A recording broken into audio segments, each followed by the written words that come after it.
Good morning, everybody. We're live here from the birdhouse. It is Saturday, February 24th. We're already getting to the end of February.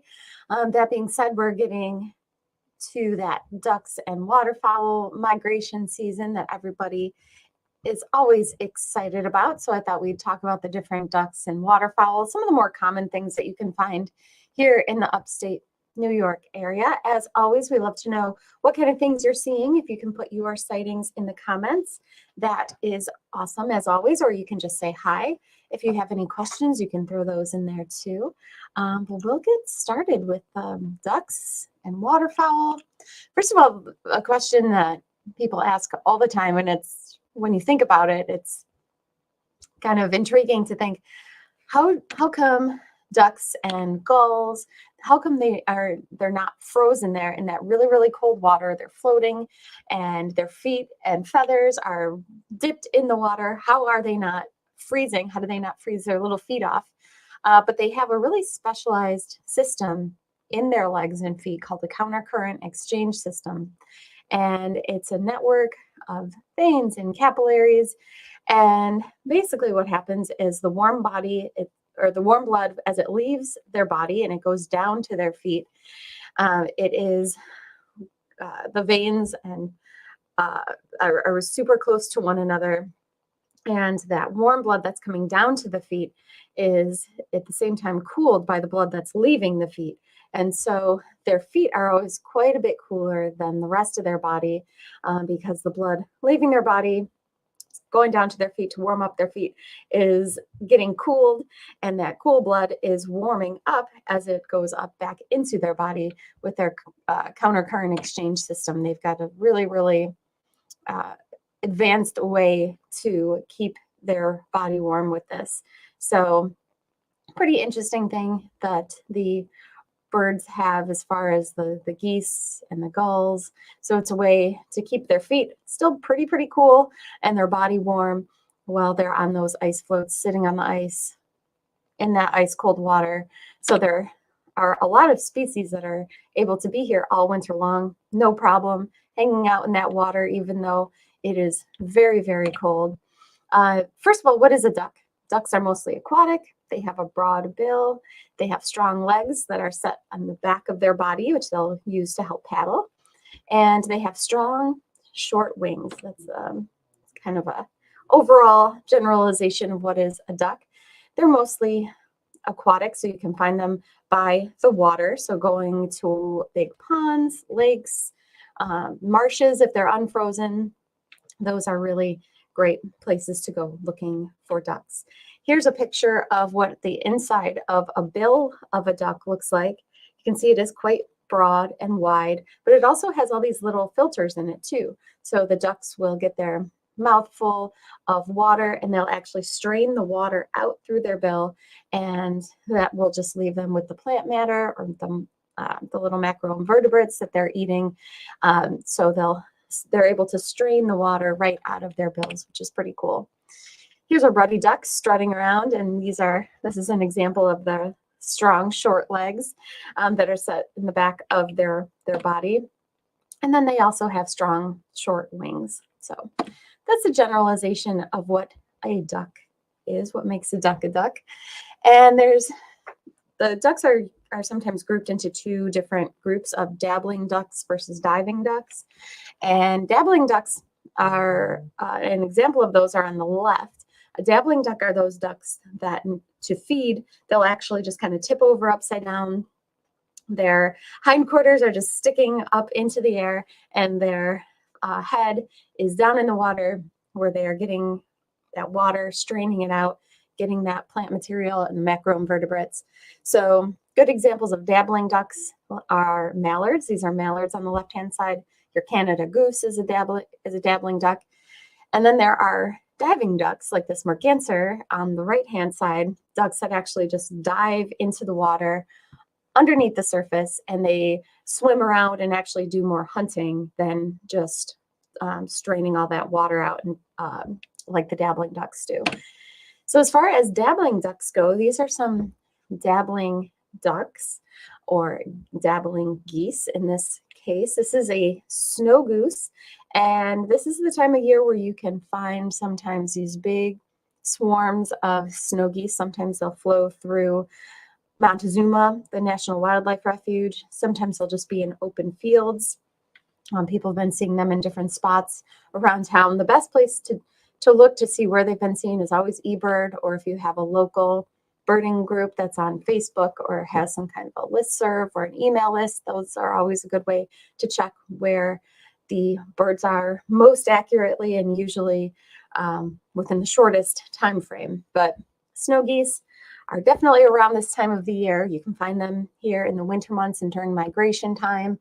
And the snow geese are mostly white, and they have those black tips on their feathers. So those are snow geese. Everybody's probably pretty familiar with the Canada goose. They're here year-round. They are a year-round resident, and some of them migrate and go a little bit further south for the winter. Some of them do not and will stay here all winter long. Mute swan. So mute swan is another type of dabbling duck or dabbling swan. These are quite large. Mute swan are an introduced species, but they do become established quite easily around here. If you go out to Irondequoit Bay or even Lake Ontario, you'll probably see some mute swan. And you know you have a mute swan. There's different species of swan. There's tundra swans and things like that around. But your mute swan has that bright orange bill. So that's how you know you've got yourself a mute swan. And they're quite large, they're quite beautiful, but they can be pretty aggressive too. So if you come in contact with one, you want to keep your distance always with the swans. Same with the geese kind of too, but definitely have a lot of mute swan around here. And as far as ducks go, we've got the wood duck, and you can find some wood ducks here all year round. We seem to get more in the spring and summer. They're pretty secretive, so they do like marshes, and they like the sides, kind of the edges of ponds where they can kind of go into the cattails and hide out. And the male is really brightly, elaborately colored, and the female is more brown with a bright white splotch around her eye. So wood ducks are another type of dabbling duck. And then here's some different species you can see, especially during migration. And as we get into the spring, there'll be more blue-winged teal around. And blue-winged teal get their name because they do have these bright blue, almost iridescent blue, like a powder blue patches on their wings when they're in flight. So in the middle here is a picture of a blue-winged teal in flight. You can see it had some green on its wing, but it also has that powdery blue patch. And then they have this really bold stripe that is in between their eye and their bill. And that is a really distinguishing characteristic there of the blue-winged teal. There's another species that also has blue on its wings when it's in flight. That's the northern shoveler. The wings look pretty similar to the blue-winged teal, but you can see the duck itself looks very, very different. Northern shovelers have a very, very wide bill. So they almost look like a mallard because the males have that bright green head, but their bill is so large and so wide, they look very, very different. But northern shovelers, we'll start to hear more reports of them in the area as it starts to warm up and we start to get more waterfowl migrating through the area. This one's kind of a nondescript duck. This one always kind of throws me off when I'm out birding. The gadwall, they're a small duck.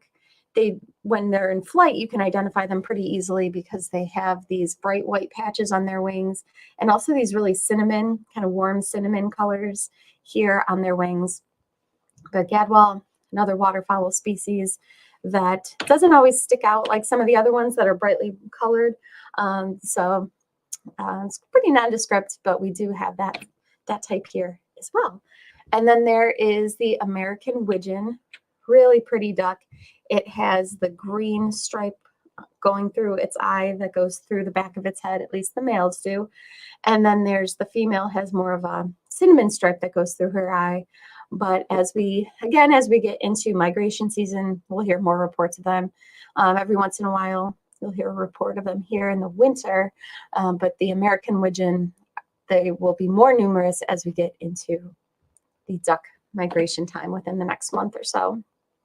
Mallard ducks, That's probably the first duck everybody learns. Male and female do look different. And the mallard, you can tell it's a mallard if you're trying to differentiate, say, a female mallard from a female black duck, which we'll see coming up. The wings will help you dictate which species you have. Mallards have this bright blue patch on their wing, and it's outlined in 2 white stripes. So both the male and female have that. You can kind of see it here too with these 2 mallards on the log.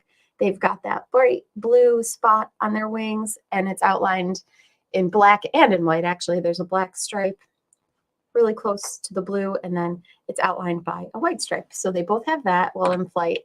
Whereas the black duck, which can look pretty similar to the female mallard, and sometimes they do interbreed and hybridize. So sometimes there are hybrids out there. But that being said, you can find black duck here as well year round. And the black duck, they are usually quite a bit darker in color. So when you see one, you can usually tell that there's something different about it. But look at the wing. The wing doesn't have any of those white stripes on it. So you can see that really well when they're in flight, but then also when they're at rest, if you can see their wings, there's no white on their wings at all. So that is your American black duck, another type of duck you can find around here. Pintails, people are seeing pintails around. The males have this really pretty long tail feathers that stick up. Nothing that looks quite like the pintail. They're pretty easy to identify. They've got that kind of brownish chestnut kind of color face and those beautiful long tail feathers. We saw the blue-winged teal earlier that had that bold white stripe on its face. There's also a green-winged teal, and green-winged teals are pretty small. They're smaller than mallards are, and like their name suggests, they have a bright green patch on their wing. Both male and female do. And so this is a male here in the middle here, the upper middle picture here. You can see that bright green patch on its wing. They also have green that goes through their eye and a really pretty kind of cinnamon reddish colored face. And the females, although they're not as colorful, this is a female in the lower left-hand corner. She does have that green patch on her wing still. So you can tell that it is a green-winged teal. And I've seen these guys even here in the wintertime, but they will be more numerous during the duck migration season. Another bird with kind of a reddish chestnut color head is going to be the canvasback. So there's the canvasback and the red head. These two are both ducks with similar coloration, so they can be kind of hard to identify from one from the other at first until you look at some of their characteristics, which are defining.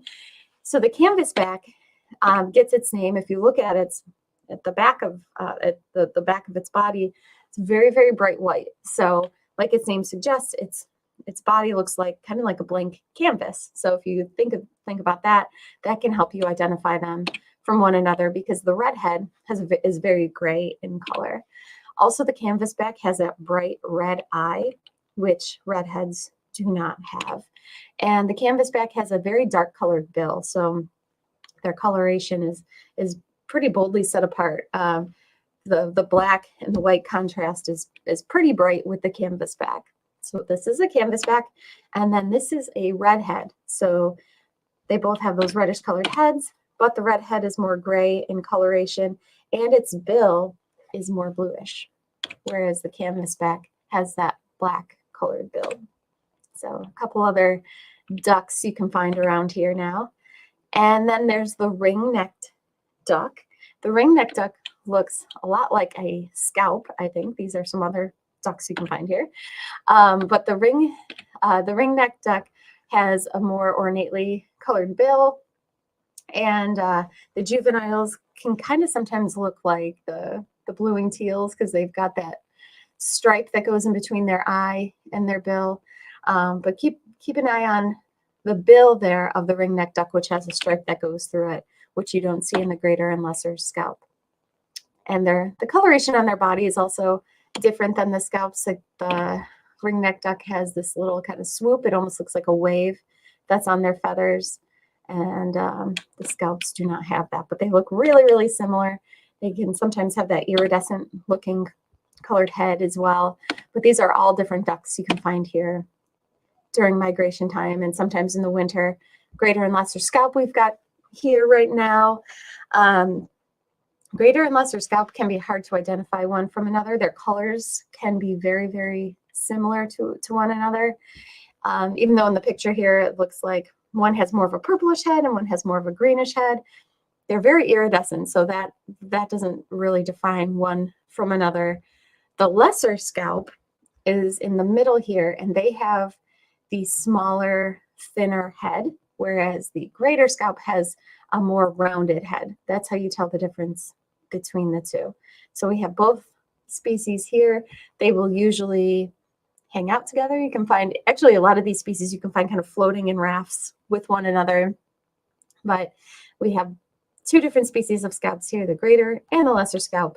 And the greater has a bigger, greater sized head, and the lesser scaup has a thinner head.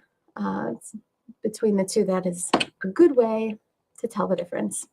Then there's also things called scoters, which are very different looking. They have really big kind of, oh gosh, how would you describe their bills? They're very big and bulky, I guess is kind of the best way to describe it. The scoters, they have these giant bills. There's three different species you can see around here, especially if you're going out towards the lake, like when people go out to look for snowy owls along the lake shore and they're going down the boardwalks and things. You can see these scoters. There are black scoters, and the black scoters in the top left here, very, very dark in color with some yellow on its bill. There's the white-winged scoter, which are pretty common. You can find them around here. They've got white on their wing. They've got a little white smudge around their eye. And then my favorite is this kind of wild-looking thing here on the upper right. It's called the surf scoter. You can find them here sometimes. You can find them along the Atlantic coast. They've got some pretty neat coloration with that orange-colored bill. They've got this bright white eye. They look kind of silly, but that is called a surf scoter. So we get all three of them around in the area, but the black and the white-winged scoter are going to be the most common. And then in the winter, if you're going out birding, you want to definitely look for these. This is a long-tailed duck, really, really pretty. You can see its range there in the map. They're here for the winter, so this is their winter hangout. And normally during breeding season, they go really, really way up north. So they're just hanging out down here where it's nice and warm for the winter in upstate New York. And they will be migrating up into northern Canada and beyond fairly soon. So what long-tailed duck, really, really pretty and fun thing to go looking for. Then there are buffle heads. So buffle heads have this white patch. The males will have a white patch on the back of their head. Females, it's not as bold and bright. Small duck. So these are kind of the same size as the green-winged teal. So they're smaller than a mallard. And you can find them here in the winter. You can find them during migration time. So keep an eye out for buffle head. Really fun. There are goldeneye in the winter months, like their name suggests. They have a bright yellow eye, and winter is the best time to see them around here. This is the common goldeneye. There's mergansers. These are some diving ducks now. The mergansers dive underwater to get their food. So if you see some ducks floating around and all of a sudden you see them diving underwater, could be some of the other ones we were just looking at, but mergansers are another diving type of duck. Love these guys. These are called hooded merganser. Both the male and female do have these really pretty feathers that fan out in the back of their heads. The males are bright black and white with some kind of reddish cinnamon color on their body. And the females are very gray with some kind of like brownish tinges to them, but they also have those really cool feathers on the top of their heads. So we've got hooded merganser. Common merganser are all over the place. If you go to the bay and to Lake Ontario, you can absolutely find common merganser. Male and female look different. The male has the green head here and the really long orangish reddish bill. So this is a larger duck than the mallard. These guys are larger and longer. They're more elongated than your mallard duck. And then the female common merganser is here on the left. She's got a reddish colored head, black colored eye. And then there's the red-breasted merganser. The males kind of have these crazy feathers that are all over the place. Females look almost like the common merganser. They can be hard to differentiate one from another, but the female red-breasted merganser, well, and the male both, they both have these red eyes also. And you can see the common merganser does not have that same coloration in their eye. So a couple different merganser species there. And then there are ruddy ducks, which are really fun. They, in the springtime, have that bright blue bill. You can find these guys around Montezuma migrating through. You can find them along the lake. You can find them around, you can find them in the bay sometimes. Lake Ontario is a good place to look. So I love these little ducks, tail feathers that stick straight up in the air. And then grebes. Grebes are pretty cool. They've got different feet. This is actually, this picture on the right is a grebe's foot sticking out. It's like stretching its leg out here, and that's what their feet look like. It almost looks like a leaf from a tree. Really, really interesting feet. And you can find pied-bill grebes here. Grebes will carry their babies on their backs, like on the picture on the left here.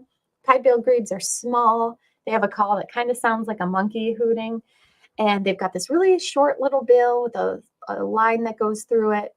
Really cute little bird. You can find them a lot of the time in the summer or in Montezuma. You can find them, but we're right on the edge of their year-round territory, so you can find them just about any month if you look hard enough. Horned grebe migrate through. Really cool feathers on the top of their head, bright red eye. Then there's the redneck grebe, which we have along the lakeshore in the wintertime. This is their breeding plumage here. You can see how they get their name, the redneck grebe. And there's a lot of places around to look for ducks. Any place, really any place that has a large open body of water, you'll find some kind of a duck there. Locally, at least where we are here in Western New York, probably the best places to look are going to be Montezuma. That is a real hot spot for us for all kinds of birds and wildlife. That is the National Wildlife Refuge. Great place to go looking for all of these guys. Irondequoit Bay is another wonderful place to look for waterfowl. And then Lake Ontario. So we've got a lot of really good large bodies of water nearby that are great for looking for ducks and waterfowl. If you have any questions or sightings, absolutely put them in the comments. We love to know who is on. It looks like iShips is on, says morning from PA, and has a little duck emoji there. Karen is on and said, I've been seeing turkey vultures, red-winged blackbirds, and even a chipping sparrow. It seems like they came back early. Actually, yeah, I saw a turkey vulture yesterday, just flying around Monroe Avenue here, right down the street from the store. So yeah, red-winged blackbirds, people have been reporting back. We had some at the feeder behind the store a week or two ago, which was pretty surprising, and they were calling and everything. So yeah, other people have been reporting red-winged blackbirds coming back to feeders. Some people talking about grackles even coming to feeders. So yeah, it's we're starting to see some of those spring kind of birds flowing back in. So it's curious as to when they're going to start trying to nest, as far as like sparrows and things that nest early. Ed is on and says a red-winged blackbird has been hanging around our feeders this week. He must have been starved. He has spent 15 minutes a few different times gorging at the chickadee mix feeder. He's back there again right now. So yeah, that happens a lot when the birds are migrating back into the area from the spring. They've been flying and flying and flying all night long. A lot of them migrate throughout the night. And so they'll just spend their mornings just gorging themselves because they're so hungry and they need to replace those calories of all of that flight time. So during the spring, some people will change, say, their chickadee mix, like Ed is feeding, to something like safflower because the red-winged blackbirds don't like it, the grackles don't like it, or they'll add a second feeder that has something like safflower in it that cardinals like, but those blackbirds don't eat, in order to kind of keep some food out for some birds and limit some others. But yeah, they're coming. When they come back, they are very, very, they're very hungry. iShip also says, I saw my first robin on Friday here in Southwest PA. All right, so there's been some bird movement there too in Southwest PA. Bob says, large diversity of birds feeding in the backyard. Had a pair of northern flickers looking like they were courting, but not sure about breeding time without looking it up. Had a pair of bluebirds checking out the birdhouse. Okay, so there we go. Also, Johnny woodpeckers checking out the birdhouse. I think that they just sort of look around for future nesting sites or roosting places. Yeah, it's still pretty early. I mean, even bluebirds will start nesting early too, sometimes as early as March. It really depends on the weather and the food out there. Once it starts warming up and we start getting insects, that's when some birds really start the nesting process. But it's been pretty mild, so it'll be interesting to see. Usually where we are, the bluebirds don't start nesting until April, but you never know. With it being so mild, they might start in March. I did see some sparrow last week or maybe a week and a half ago that had some nesting material in its bill flying around with it. So who knows? We just got a whole bunch of nesting material balls in. So I'm going to stick a couple of those out in the yard and see if anything starts grabbing the nesting material, because it's crazy to think that it's almost getting to be that time, but they are starting to sing more. The birds are singing a lot. And they are definitely checking out nesting sites. I agree with Bob that it seems like they do kind of just like roam around and check out the different potential nesting sites. So when it is time, usually April or May, in general with songbirds, that they have some places in their mind that they can nest. So really exciting time of the year though, because things are starting to feel more alive as far as the outdoors go. But that's everything we have prepared for you guys. If you're local, we have our jigsaw puzzle swap going on all weekend long, where you can bring in your jigsaw puzzles, your old jigsaw puzzles, drop them off and pick up some that are new to you. It's a really popular thing that we have going on that's going on all weekend long. And we're open today, which is Saturday, from 10 till 6. And then tomorrow, which is Sunday, from 10 till 5. It's going on all weekend. And we are now starting to feature a brand each puzzle swap weekend that will be on sale. So this weekend we have White Mountain puzzles, which everybody loves. They are all 20% off just for this weekend. So we've got that special going on all weekend. Oh, looks like Kathy has a comment on here. Kathy is on and says, the leucistic housefinch is back at my feeders. I'll try to get better pictures this weekend. So Kathy had some pictures she shared of what we believe is a housefinch. I think at her window feeder, she had some pictures of it. And it sounds like it is back. So it has survived the past couple of months and it is back at her feeders. That's great. So yeah, that's everybody's comments and questions for the day. We'll be back on Tuesday with another live stream. And until then, have a great weekend and we'll talk to you soon. Bye-bye.